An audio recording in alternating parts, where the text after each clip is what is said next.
Two girls go missing for 40 years, then someone spots a suspicious car.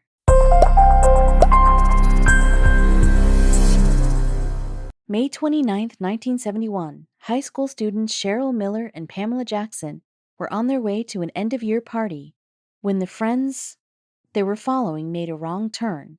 They doubled back, but when the driver of the car checked the rear view, the headlights from Cheryl and Pamela's car were gone. Local authorities immediately took up the case, and despite years of searching, they found no trace of Cheryl and Pamela.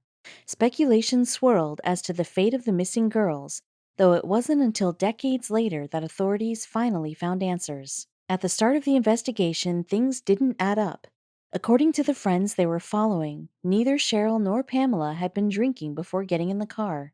They had actually been with Cheryl's grandmother in the hospital before meeting up with the group. Additionally, there had been no signs of a crash in the area where they disappeared, and there were no tracks indicating they'd gone off-road.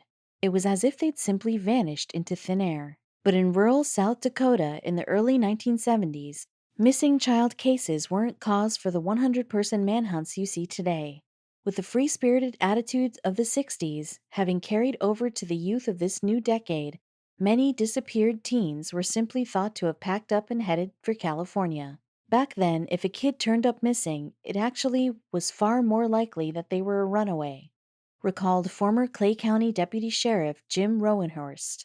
It was just not very darned often that you heard about kids being kidnapped. It just wasn't something you were concerned about in rural South Dakota. The theory was accepted by some in the community, but to those that knew them, Cheryl and Pamela just weren't the runaway types.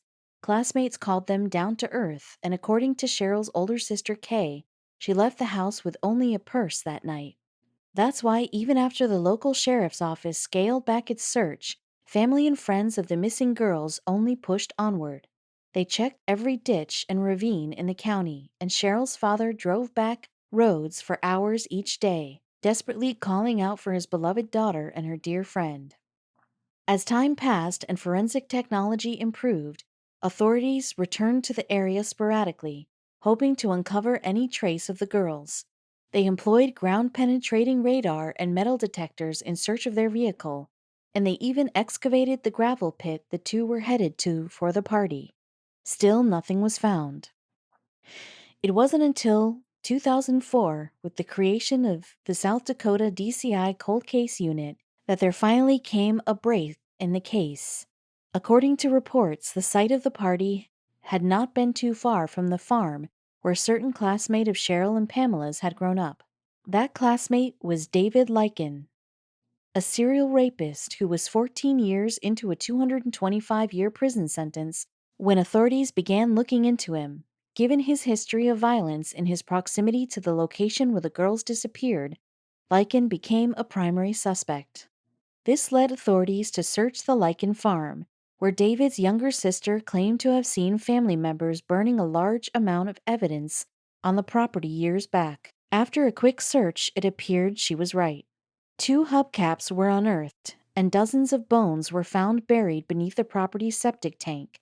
Women's clothing, personal effects, and letters, and a pair of rubber gloves were seized. A single red purse was found tucked away in the farmhouse rafters. Prosecutors moved immediately to add the murders of Cheryl Miller and Pamela Jackson to Lycan's charges, and soon after a prison informant captured Lycan's confession to the murders on tape. The case appeared open and shut. Then it fell apart. The confession had actually been faked by one of Lycan's fellow prisoners, and the items taken from the farm couldn't be directly connected to the 2 girls.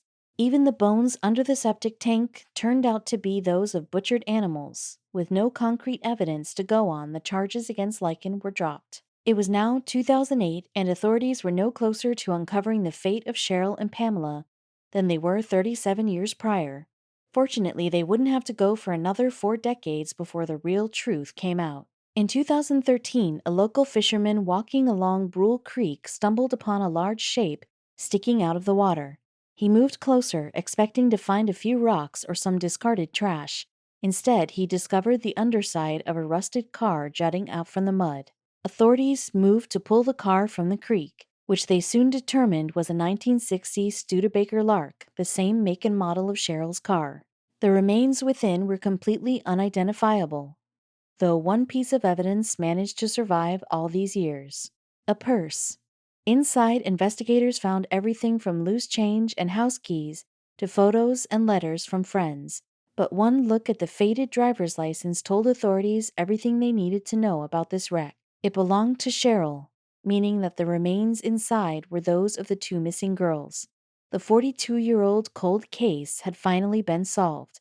But authorities still had to answer one glaring question: what happened? An examination of the vehicle revealed that the car was in third gear when it crashed, and damage to one of the wheels indicated that a tire may have blown. To investigators, it appeared that the car had popped a tire, careened off the road, and landed submerged in Brule Creek. Regardless of the exact cause, the Miller and Jackson families now have the closure they'd been seeking as they finally lay Cheryl and Pamela to rest. "It's been so many years," said Cheryl's sister Kay.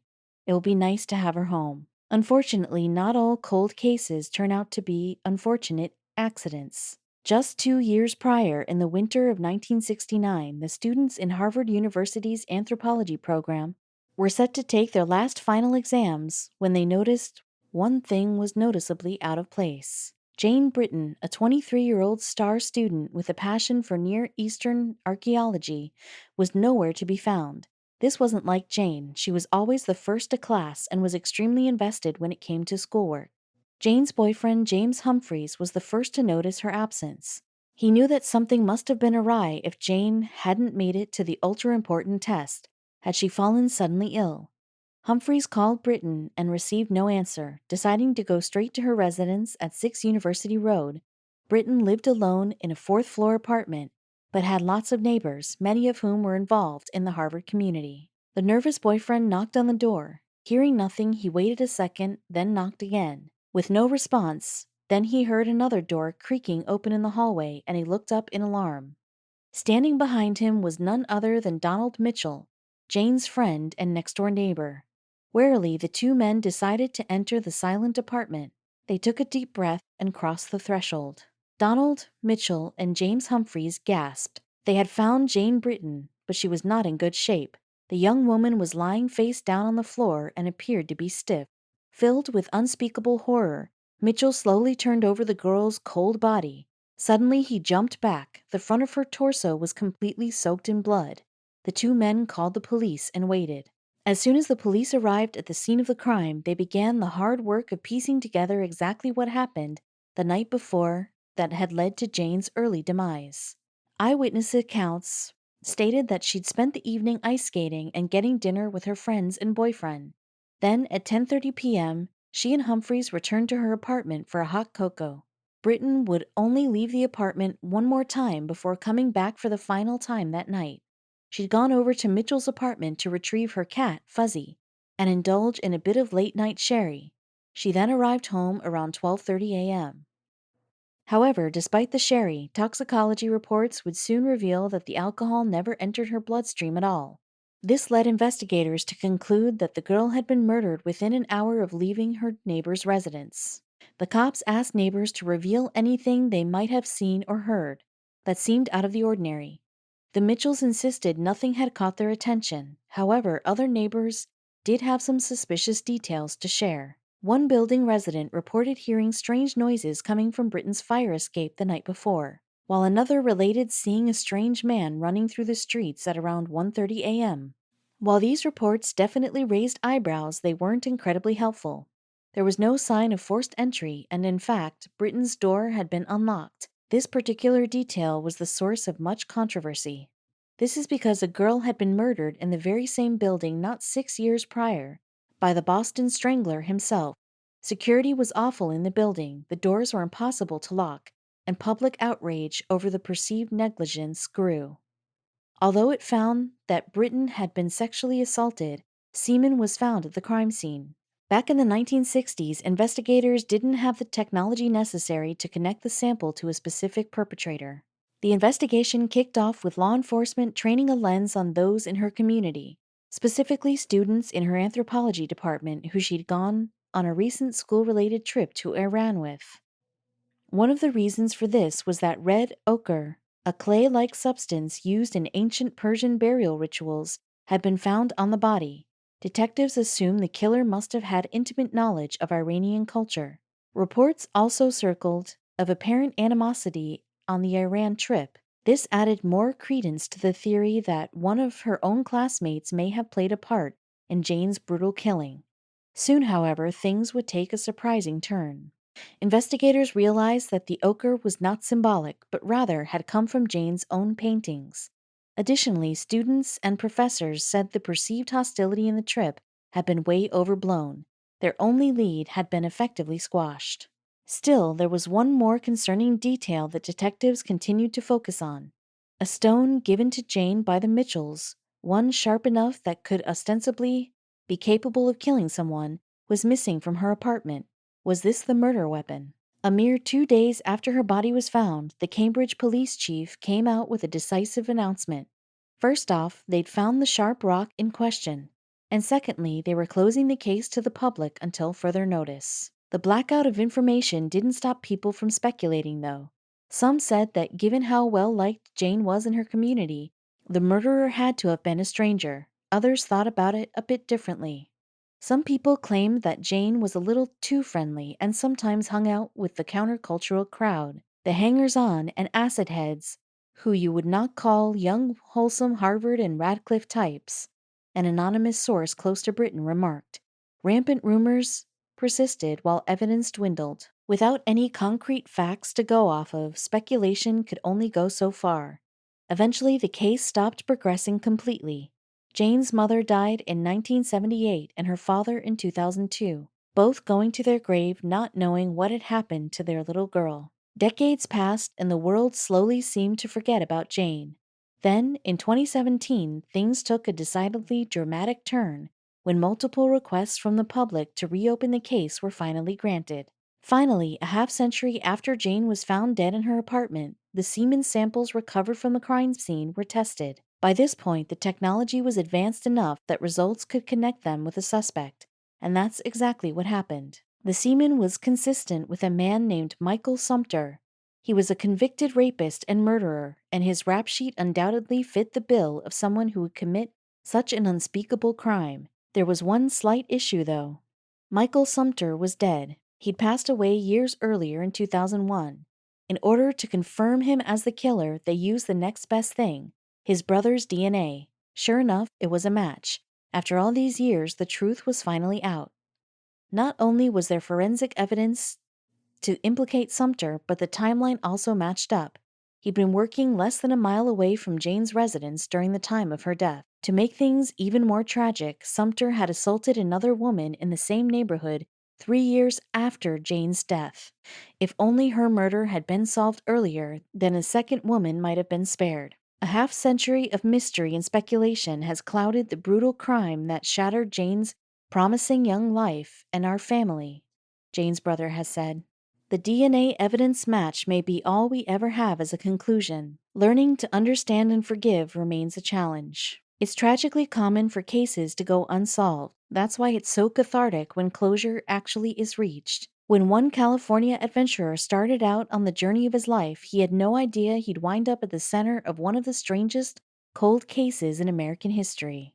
Everett Ruse was born in March of 1914 in Oakland, California, as the second child to parents Christopher, a probation officer, and Stella, an artist and poet. From a young age, Christopher challenged his son to read heavily and encouraged him to study the great philosophers. Everett later began to write poetry himself, and he even took up archery. But it was adventure that became Everett's true passion, and he began showing an appetite for it as early as 1930, when he was just 16 years old. During the summer, Everett hitchhiked from Oakland to the town of Carmel by the Sea, an impressive 100-mile journey. The following year, after graduating from Hollywood High School, Everett purchased a burro and set out on his first major expedition. Over the course of 10 months, Everett would come to see iconic locations like the Grand Canyon and Zion National Park. Not only was this trek an ambitious one, but it also set the foundation for the adventures Everett would seek out in the years to come. Unbeknownst to the young explorer, however, his next expedition would change everything. In November of 1934, 20-year-old Everett Ruse rode into the remote Utah township of Escalante, accompanied by 2 pack burros. A settlement founded by Mormons in 1876, Escalante was a place where the arrival of a stranger was a rarity. Everett made his camp just north of the town, pitching his tent in a sun-baked area along the Escalante River that was perfect for midday naps. The townspeople visited Everett often, making small talk and giving the friendly adventurer the lay of the land. The children of Escalante took a particular shine to Everett, and during his time there he took them riding and even treated them to a movie. After spending a few nights in town, Everett packed his burros and disappeared into the wilds of Utah. He was never heard from again. So what happened to the young explorer? Well, in 1999, David Roberts, an adventure writer for National Geographic magazine, sought to find an answer to the 65-year-old mystery. The first stop on his investigation? Escalante. After arriving in town, Roberts sat down with 74-year-old Norm Christensen, one of the children charmed by Everett during his stay in Escalante in 1934. Norm, who was only 10 at the time, was one of the last people to see Everett Roos alive. According to Norm, Everett set off into the Utah desert after leaving Escalante, traveling southeast along the hole in the rock trail. This historic route had been plotted by 19th-century Mormon settlers and was a tried-and-true passageway for navigating the desert, or so they believed. Roberts also spoke to a 91-year-old man while in Escalante named Melvin Alvey, who met Everett during his stay in town all those years ago. Melvin wasn't surprised that Everett had disappeared, as even then he believed that the young man was ill-equipped to survive the harsh winter climate of the Utah desert. However, historical reports show that Everett was still alive at least a week after leaving Escalante, having traveled 50 miles through the desert. We know that he came across 2 shepherds and some cattlemen, but after that, he simply vanished. Despite Everett's disappearance, red flags weren't raised until almost 3 months later. This wasn't out of the ordinary, though, as Everett had sent a letter to his family weeks earlier saying that his journey would likely prevent him from communicating for a month or 2. But when the letters Christopher and Stella sent to Marble Canyon, Arizona, the place where Everett was expected to reemerge into civilization, were returned unopened, they quickly grew concerned. After contacting the postmistress, a search party was dispatched from Escalante in March of 1935. Eventually, the same 2 shepherds that had crossed paths with Roos the previous November stumbled upon an old campsite in a steep-sided canyon known as Davis Gulch. Although Everett's burros were found alive, albeit severely malnourished, there was no sign of the young explorer, his diary, or his camping gear. While no traces of Roos were found, it was widely believed that he was murdered while trekking through the desert. More specifically, the group of cattlemen who were the last to see him alive were the supposed culprits behind Everett's disappearance. In fact, Norm Christensen revealed that one of the cattlemen, a man by the name of Keith Riddle, had confessed to Everett's murder. However, Riddle died in 1984, and no definitive evidence was ever found that pinned him to the crime. But in 2008, 74 years after Everett's disappearance, a tip from a Navajo who claimed to have witnessed Everett's murder led a man named Danny Belson to the skeletal remains of a body at Comb Ridge. The bones, found in a crevice 60 miles from Everett's last camp, were tested against the DNA of Everett's nieces and nephews. It was a match. Heartbreakingly, however, it was later discovered that the DNA test had been botched and that the Comb Ridge remains belonged to a Native American. And so, the truth behind Everett Roos's disappearance still remains a mystery to this day.